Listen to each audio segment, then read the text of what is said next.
But let's move into the final topic. We are talking about the playoff-bound Phoenix Suns. Remember we did that after the first game? Yeah, severe overreaction. After that win against Dallas to start off the season, they went on a 7-game losing streak. And now so far, after 22 games, they'll have 4 wins. And right now they are at the bottom of the NBA, the leader surprised? In the clubhouse when it comes to highest chance for the number 1 pick. No one's really surprised. John Travolta gif in here, like, No one's really that surprised. I mean, obviously we had the topic, and I'm trying to poke fun at it, just because they had that great start, and obviously it has not, came to anything. I thought they were going to be a little bit better than 4-18 though. Who knew you couldn't win games without a point guard in the NBA?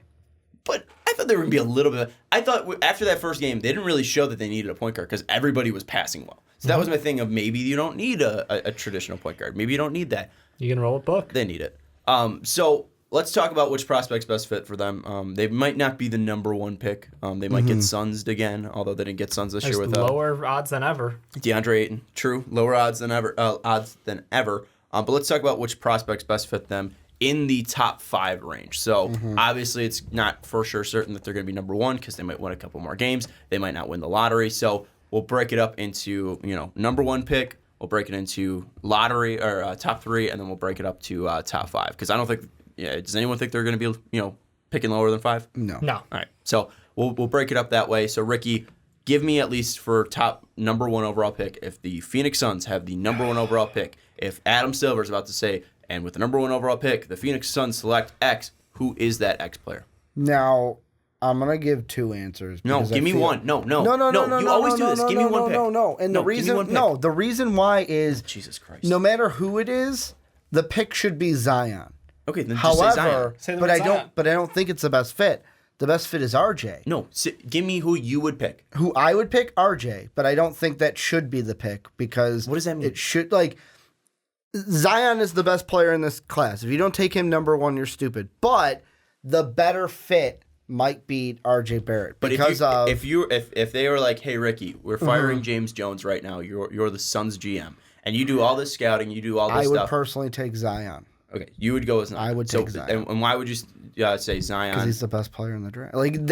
This pick is, to me, the easiest. You take the best player in the draft. Okay. And to me, it's Zion. And with Zion, how do you think he fits in with the Suns? Because if he is the best player, then it doesn't really matter about the fit, especially when you're picking number 1 overall. You're trying to go with talent. How do you think they would try to work him into that? I put him at the 4, and I roll Devin Book at the point, TJ at the 2, Trevor Reeves and Mikal Bridges at the 3. Hopefully, Mikal Bridges maybe. Reeves is on a 1-year deal, so but Mikal Bridges, hopefully, he's then good enough to be my starting 3. I would Zion and flip Ayton. T.J. Warren and Bridges. I'm just throwing out there. Either or, that's a 5. However, the thing that I kind of think in my head is, do I really want Devin Booker being my point? And RJ might be the better player out of these Duke 3.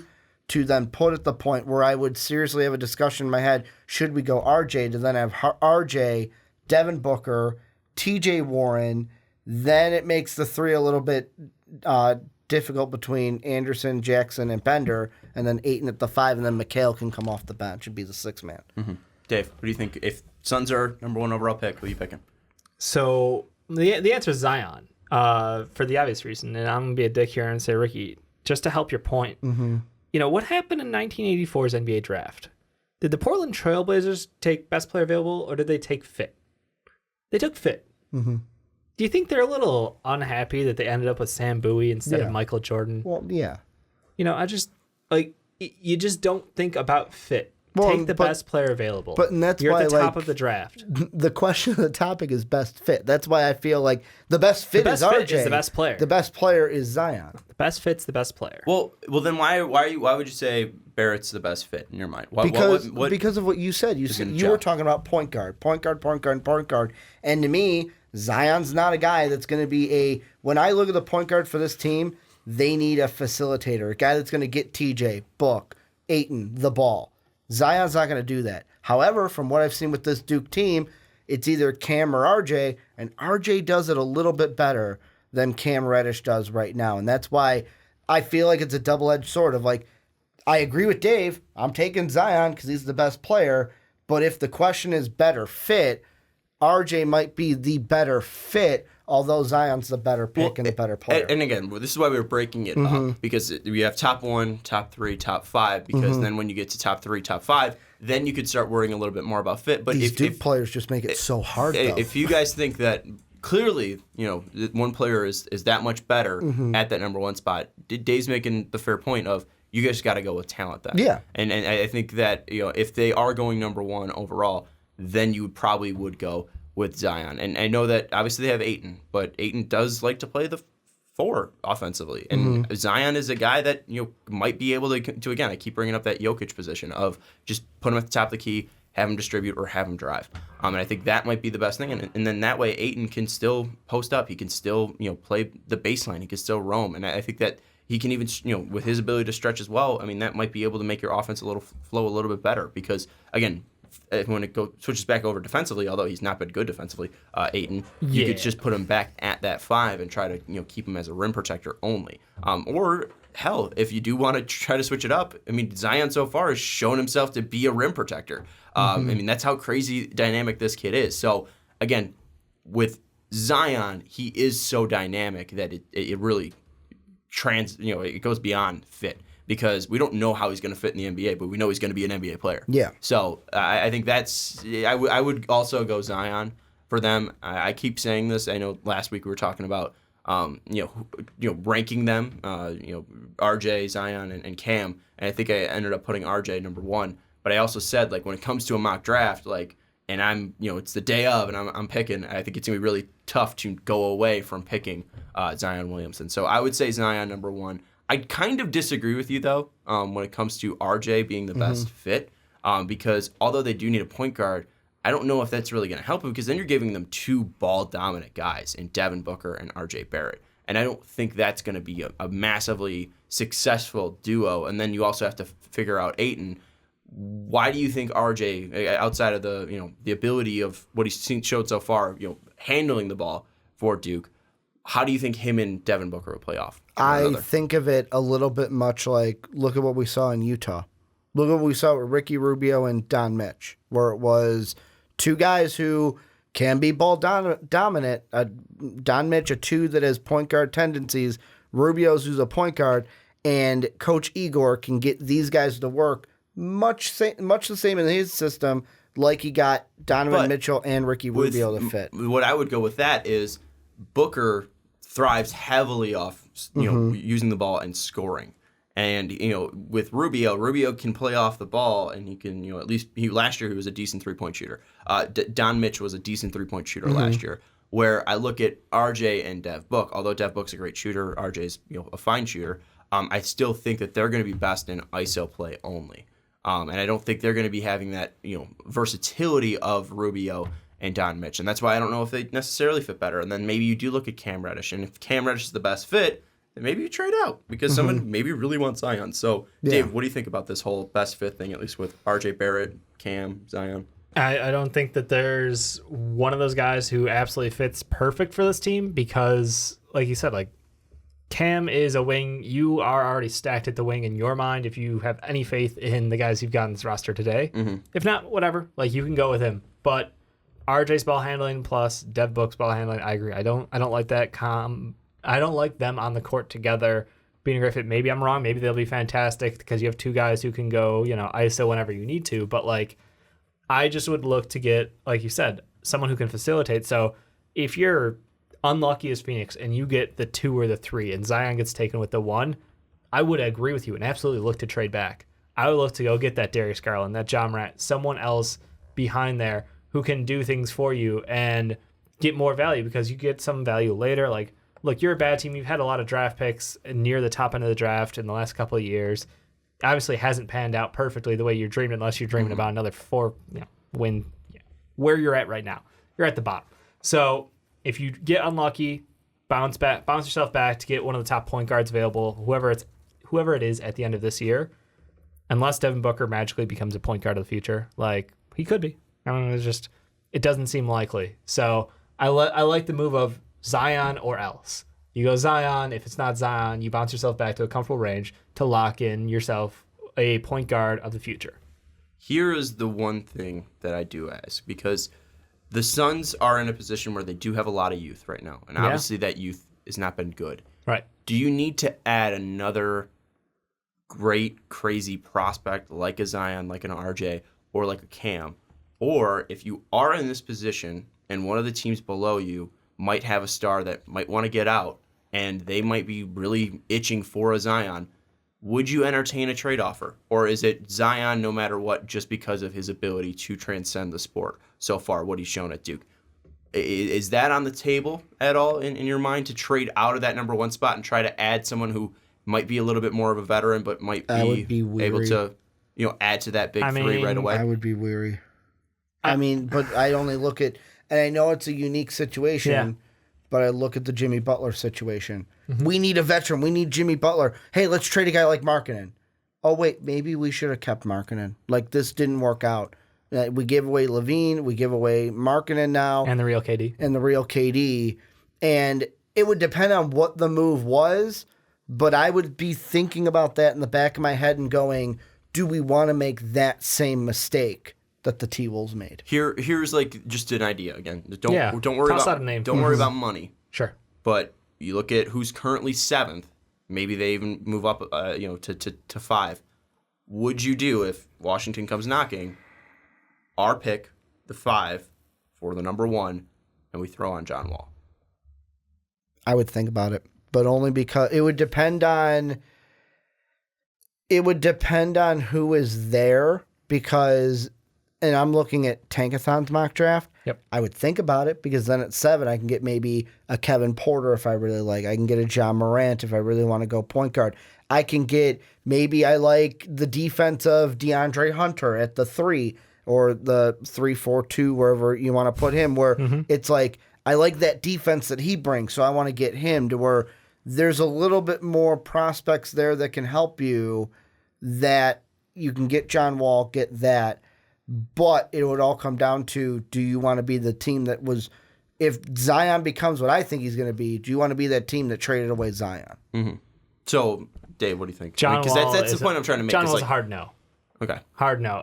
No. If you got one, you're taking Zion, unless like Steph Curry is on the table. Like, no, seriously, you guys can laugh, but like, we don't know what he's going to be, and we've only seen a handful of people with his physical gifts. I'm laughing that the Warriors would trade Steph. Yeah. I don't think it's going to happen, but that's what I'm saying is, if they came up and be like, you could have Russell Westbrook, and I'm like, yeah, go fuck yourself. I'm like, nah, I'm going to go with this guy. And like, Russell Westbrook's a guy who's 2 years in a row had a triple-double. But I'd go, why would I not want someone with one of the most unique physical skill sets that we've ever seen?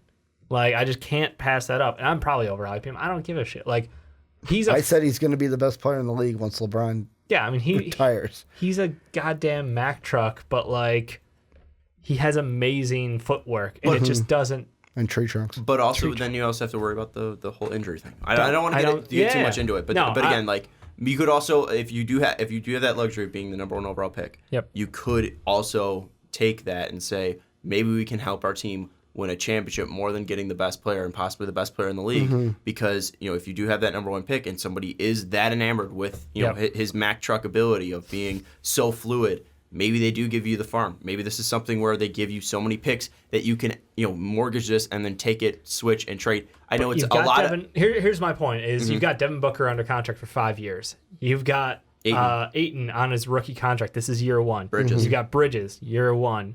And if you think there's any value to him, Josh Jackson's still there. You got TJ Warren for a couple of years. Like, I don't think there's any reason to pull the trigger on getting one of those veterans to stick in this team to try to compete because, Devin Booker, you want to keep him happy, yes, but $30 million should do that. That's my opinion. I think you go and screw the trades. You go in free agency and you just take a big dick swing at like Kemba Walker and be like, here's our money. You want to come play with Devin Booker, Zion Williamson, and DeAndre Ayton, and are we gonna call that a BDS? A big dick swing? Yeah, we can do that. Like, you go out and you make some big moves because Devin Booker talked about it. He's like, why can't a super team build around me? Like, why don't you guys want to come here?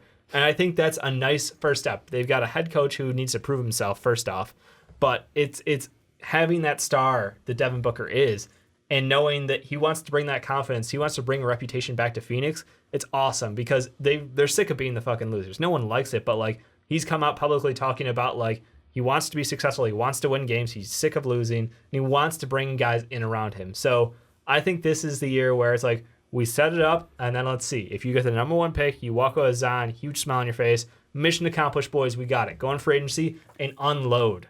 Just try to get the best of the best out there. So let's go away from Zion then, because obviously we're in agreement. If you're number 1, you're going with Zion just because of his abilities. Yeah. And his kind of, just kind of a stardomness Yep. That he does have. And let's go to the top 3. If you're in that position where Zion's off the board, which is a better fit, Cam or RJ? Because that's most likely who's going to be, unless you think somebody else. Say you have Cam, you have RJ, everybody else on the board. You're picking number 2. If you're Zion's 2 or off the 3, board. you're taking one of the 2 Dookies that are remaining. I mean, I would almost flip a coin because to me it's like Cam Reddish and RJ, it's like we're going to split so many hairs trying to pick between the 2 of them.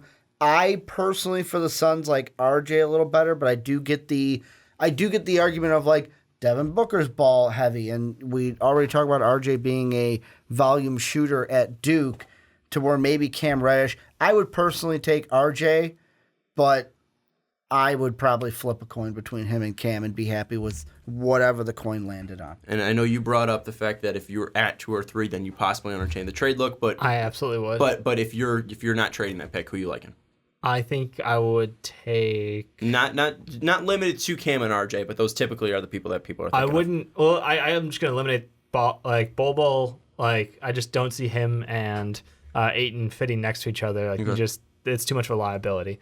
So I even look at Nasir Little as a guy who I like what he brings as a complete package. The potential is there for him, but I would still go Cam Reddish because I think that if you're all in, you believe he's going to be the dude that is going to be the guy who is going to exceed expectations in the NBA because his body, his game is built for the NBA and not built to be surrounded by 2 other studs in ball dominant positions. Then he's the guy I would look at because I think you can go Dev Book at the 1, you can go Mikhail at the 2, Cam at the 3, TJ at the 4, 8 and 5, and it's just like it's plug and play, and that team comes out looking good as long as Booker continues to grow as a point guard. Mm-hmm. I think we can't entirely write off Eli Okubo fully because I mean he is very young. Yeah. But it's going to take a while for him we to like get his to a offensive point. game, but as far as working in the system, he's got a long way to go. Mm-hmm. Yeah, it's going to take a while for him to be anything special if he ever reaches that point. The one guy I think we got to throw out there though, and obviously we're talking about the 4, we're talking about the 3, especially if you're losing Trevor Ariza. Yeah. There is Sekou Demboya. I mean, this is a guy that people are touting that he might even be on the level of Luka when it comes to international prospects. People liked him near the top 3. Why Dave don't like him being compared to Luka. You don't compare him to Luka. Why's that? I'm not saying I am. I'm not saying I am, but why is he not like Luka for people who are uninformed? So Luka had done more at his age than anyone in Europe has ever before. Just get a full stop there. He was the most successful youngest player in EuroLeague. Like that's just in international play. He was it. His game was so polished going into the NBA that you can't compare. Because look, Sekou Demboya is a good player, a very good player. But by bringing up someone who is in the NBA right now, putting up 26 and 4. That's not an expectation you can put on Sekou. They're different players. They have different skill sets. And Sekou's going to be a very good player, but you can't... They're not even close. Come on, man.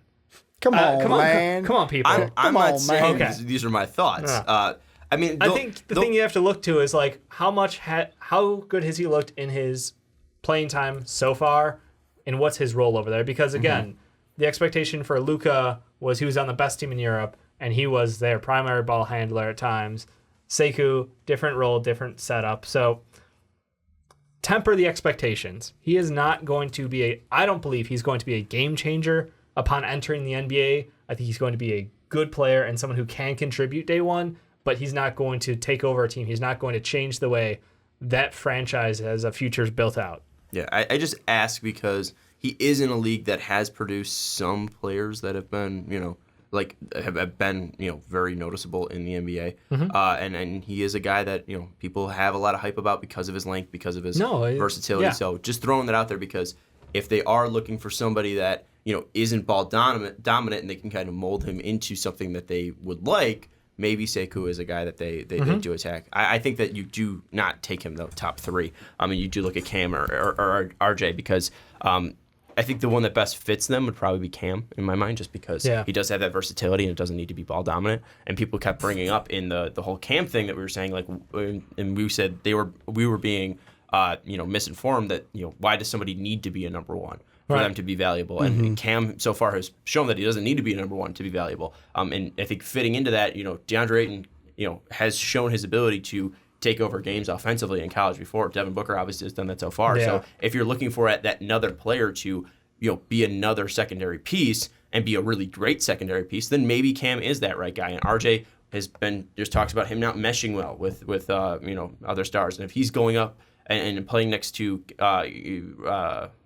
Devin Booker, who's saying, I want to be the star on this team, then it's going to be tough for them to mesh well if RJ's coming out and be like, no, I'm the best player on this fucking team. Unless they work out some sort of magical, veteran history of James Harden and Chris Paul working together as dueling point guards. Or it'll just be good old 2 alphas, and John Wall and Bradley Beal, we saw how that turned out. So I think that would be the biggest thing. But let's take the Duke kids off the board, Zion off the board, Cam off the board, RJ off the board. They truly get screwed. They get screwed. They're in the top 4, top 5.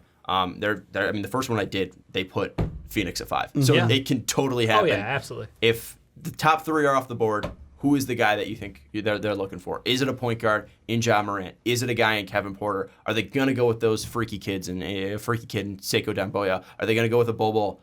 What are your thoughts on who best fits the Phoenix Suns? I'm thinking between 2. I'm thinking between Bol and Romeo Langford. And the reason being is, what do I want? Do I want guy down low, or do I want some help from my backcourt? And I kind of disagree with Dave, where I don't hate Bol for the Suns, or Bol. But Bol is going to be a project where he's not going to come in and be like automatically like, here you go. You're going to have to work with him. You're going to have to work on a shot. But the thing I do like with that is you can stick him at the 5, Ayton at the 4. I might lean towards a Romeo Langford, though, although when it comes to him, turnovers are a little bit of a thing, and he's also a guy that's he's also a guy that's a little bit of ball dominant as well, and doesn't have the assist numbers yet that like you get with a Cam Reddish or an RJ Barrett. Mm-hmm. Well, I think it's also easier to rack up those assists when you're playing with the top 3 guys. Yeah, but you're right. You're 100% right. Romeo's crying when it comes to that. Yeah, I was way too high on Romeo, and so far. There's questions on maybe, I know obviously it's tough to say, like, if you're a top 10 pick, you have top 10 potential, maybe you should go back, but I think he's got a lot to work on. You said about Trey Jones, where he wasn't in the mock draft for ESPN. Yeah. I saw an article today, I don't know if I sent it to you guys in the text group, but it was like, is Romeo Langford no longer a first-round pick? And I'm like, get out of here. Yeah, he's a first-round pick. Like, I don't. He might not be. He's out of my consideration for top 5. At least. I haven't seen. No, but this was out of the first round. Yeah, that's out of the first to round in general, which is crazy. But I mean, if I'm sitting there 4, 5, 6, I think about it. Especially right now, I think about it, and I would probably pick between Bol and Romeo Langford. Would be who I think about. Dave, before you give me your answer, there was an eye roll. Yeah. What were you rolling your eyes when it comes to what Ricky said with Bol? Bol is not. Bol. I know. Tongue tied. Bol is his shot's ready. Like, he's got one of the best soft touches for a big in college basketball. I don't know that they have to work too much on that. I think Sean and I were agreeing on the fact that the only thing that he can do to improve that is speed up the motion, especially on the threes. He does have a long drawback. I think that he is NBA ready from an offensive standpoint. My concern is defensively. He can close out, but he cannot keep up in the low post because of his body size. Like, he is long. He is not quite strong core-wise. So, like, I think that would be my concern, trying to pair him and Ayton up. Ayton, who has the body to be a dominant center, but doesn't have either the defensive IQ or the tendencies or maybe the presence on the court. He hasn't shown it yet. So I would be concerned about pairing those two guys up. It could be, one of those dominant 4-5s if you could get them to work together, but that concern leads me to walk away from him. I look back at Nasir Little. Like I said, he's a guy who I think throughout the year can work his way up into that conversation with the Cam Reddish and RJ Barrett area. Like, he has, for me, crazy potential at the next level. He's a guy who I think will shine much more in the NBA, but due to his limited role right now, I'm gonna just hold my breath on that. I'm going back, and I'm going to I don't want to Ja Morant. Like, I broke out because I would still take Garland first. Like, that's my thing, is I would still go Garland first. But you can't take someone with injuries when you're the Suns. You know what? Fuck, I would. I strike that. I'll take Garland over Ja Morant if I'm the Suns. The potential for having him, because Devin Booker stretches the floor out fantastically. You've got Bridges, who is going to be a 38 to 40+% 3-point shooter. You got Warren, who freaking figured out how to shoot a 3 and is now one of the probably quietest players who's putting up almost 20 a game in the NBA. They've got good spacing. And again, like you said, Ayton can play out from the elbow. He's very comfortable with that distance.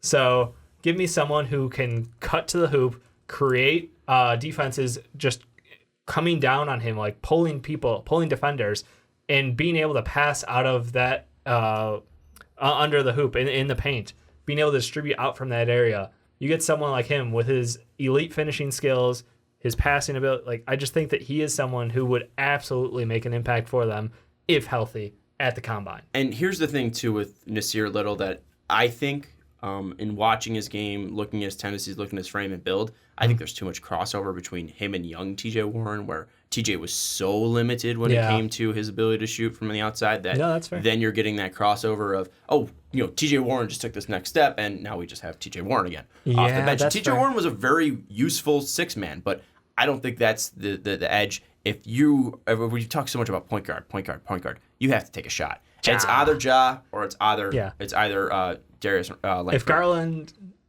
Langford? What I said? It is 95 degrees in here. room, so if I said my brain's melting, I might have said the wrong name multiple times. Are we even recording? I don't know. I might be having a fever dream. I might be at home right now. I'm past. If Garland's not healthy come combine, you take Ja Morant and you feel good about it.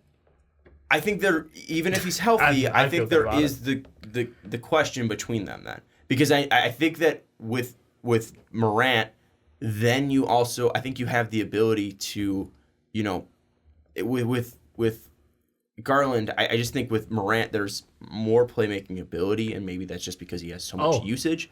But no, he truly is a better passer. I think that's going to be the biggest thing for them is you need ball movement in this offense. I think that's going to be what it comes down to. And Morant, although he might not be as good as a scorer, he might not be as good as a shooter, I just like his ability to fit into an offense where it is all about speed. It is all about movement. Yeah. Garland's fast as fuck. Yeah. So I don't want to put that past him. But I think that when it comes to talent, Garland might be more talented. But I think Morant, at least in that system, might be the better fit, especially next to Booker and next to Ayton, because also he's very long. And if you're adding that length with DeAndre Ayton, I think I would really like that pick and roll situation. So I would probably go with Morant. Final guys that you like for them. Maybe they do end up trading somebody and getting another pick. Maybe they just start balling out a little bit more and they fall out of the top 5. Any guys that we didn't mention that you do like, and we'll wrap it up with that. One guy that I will like, and this is only if he falls to their 31st pick, Charles Bassey, the center out of West Kentucky. Like, I know this is one that wouldn't be for their first round pick because I don't think they're going to win enough games to be the 16th pick in the draft. But, like, I look at him, and if he falls kind of like Robert Williams did last year, and he falls to that 31, the big snooze, he could be one that they take to kind of fit. All right, he'll be grown into that 5 spot, and then we can play Ayton at the 4, like you said, where Ayton wants to play. Mm-hmm. That'd be interesting. Yeah. I think if they're able to string together some wins, we talked about him earlier, Kevin Porter is the guy that I would probably go to if they're in that 5 to 10 range. Like, Kevin Porter Jr. is probably my guy. Like, I love his skill set and bringing up the Harden comp, and obviously like his step back is absolutely modeled after that. I go, I see a lot to like there, and we mentioned, multiple guards working in the system, and right now he's carrying the load. I feel like ball in hand more than he needs to, but I think I would go to him. Yeah. Mm-hmm. I think the one guy you also have to throw out there too, if they do get a later pick, Daniel Gafford. If we're talking about the low end of Ayton's defensive IQ, you have a guy that can rim protect at least. Gafford, a guy who made the interesting decision to go back, right? Mm-hmm. He was at Arkansas. Wasn't he in? He was about 20 to 30 range. He was he was a lottery guy. I think he was a lottery for some of us. He was just out in the average, was just out of the lottery. Okay, yeah, I know he was he was a middling guy. Mm-hmm. Yeah, but then try to target like a Trey Jones if he's available with your late first one. But then again, that just feels exactly what you did with Ellie, because I mean you took him at like what 131 or was it 2? Mm-hmm. But Ellie, I think it was 2. Ellie was someone who surged at the end of the year. Like he was like, oh, guess what? I'm gonna have a fuck you like 41 game, and like his offensive skill set just looked so good. But again, now we're back to reality where he's playing against NBA talent. Now I'm trying to find Gafford where we put him. Last one where we had Gafford, 5 we did not have him. The live lotto we did not have him. 4 did we have him? Daniel Gafford. No. We'll go to 3.0. Gafford. 18 I had him at. Ricky had him at 17. And Dave, you did not put him anywhere. So congrats, you called it. Congratulations, you called it. Daniel Gafford was not going to be an NBA player this year. So, but we had him around 16, 17, 18. It was a typical range for him. So let us know who you think is the best fits for the Phoenix Suns. Shout out to Z, since we're talking about his team, our boy Zion. Love to hear his comments. So yeah, if you guys have any comments, let us know down in the comments below. But that's going to do it for the hottest fast break in NBA history. I am so fucking hot.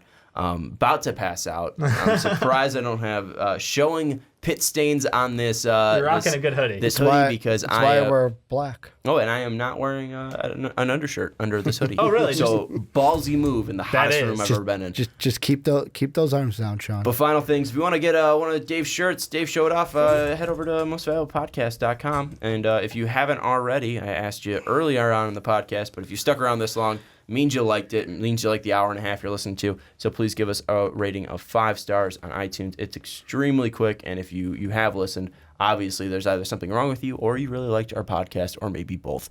So take your time and do it. It's super quick and easy. We would absolutely love and appreciate it if you did. And if you do, take a screenshot. I'll retweet you at Most Valuable Pod on Twitter. We'll give you some love over there. So that's going to do it, though, for the Fast Break Podcast. For Ricky Widmer, who's not even paying attention, to Dave Oster, who's zoning out, I am Sean Anderson, who's about to have a heat stroke. We'll see you, hopefully, next week.